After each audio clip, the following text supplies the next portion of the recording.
لبیک اللہم لبیک کی صداؤں کے ساتھ مناسک حج کا آغاز لاکھوں عازمین نے مینا میں قیام کیا۔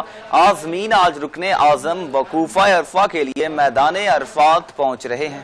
9 ذی الحج کو حج کا خطبہ سننے کے بعد ظہر اور عصر کی نمازیں ادا کریں گے اور پھر حجاج کرام سورج غروب ہونے تک میدان عرفات میں وقوف کریں گے۔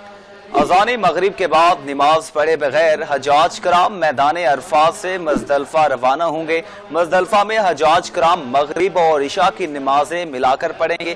مزدلفہ میں حجاج کرام شیطان کو مارنے کے لیے کنکریاں جمع کریں گے اور پھر حجاج مزدلفہ میں کھلے آسمان تلے رات گزاریں گے۔ 10 ذی الحج کو وقوف مزدلفہ کے بعد رمی کے لیے روانہ ہوں گے۔ بڑے شیطان کو 7 کنکریاں مارنے کے بعد قربانی کی جائے گی۔ حجاج کرام حلق کرانے کے بعد احرام کھول دیے جائیں گے۔ 11 ذی الحج کو چھوٹے، درمیانے اور بڑے شیطان کو 7 کنکریاں ماریں گے۔ رمی جمرات کے بعد حجاج کرام طواف زیارت کے لیے خانہ کعبہ سے روانگی اور طواف زیارت کے بعد صفا مروہ کی سعی کریں گے۔ 12 ذی الحج کو زوال آفتاب کے بعد تینوں شیطانوں کو کنکریاں ماری جائیں گی۔ 13 ذی الحج کو رمی جمرات کے بعد حجاج کرام مینا سے اپنی رہائش گاہ روانہ ہو جائیں گے۔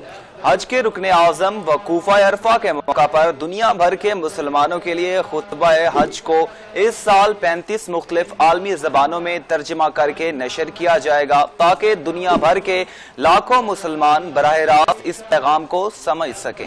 لبیک اللہم لبیک لبیک لا شریک لک لبیک ان الحمد والنعمت لک والملک لا شریک لک۔ لبیک اللہم لبیک